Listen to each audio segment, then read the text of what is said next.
I'm born on the island, and they say that islanders have salt water in our veins. As the Arctic begins to melt, it's inevitable, that 100 years from now, Galveston Island may not be here. For me, when I look at the globe, I am really worried, first off, for my country. What's going to happen if something comes towards us? And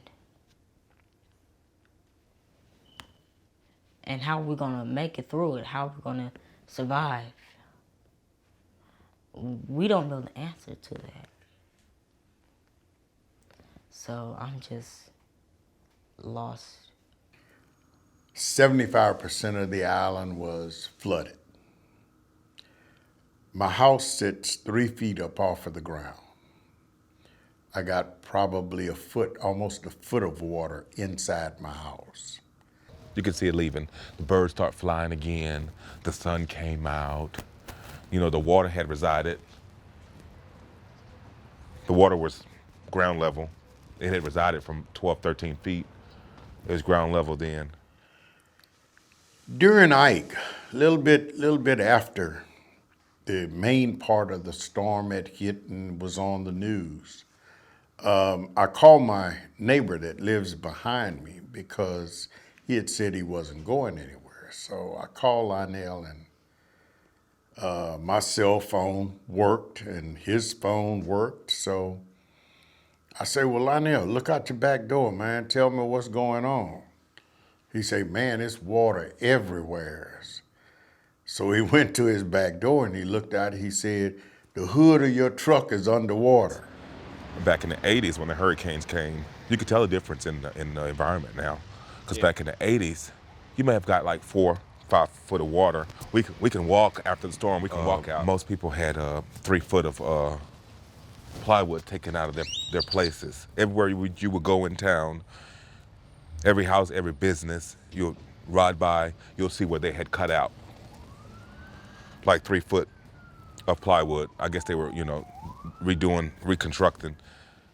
Like for those living on the east and the west coast, they see it. They know about it. We know about it. We all know about it, but It's gonna have to take everybody to fix it. And I honestly believe people are talking more about it than doing things about it. It's kind of like they're sitting around waiting if it's really gonna happen. like the coal and the fuel and just everything in general. Like you hear scientists talk about like global warming is going to happen and stuff like that, and you don't believe it at first until you actually see something of it.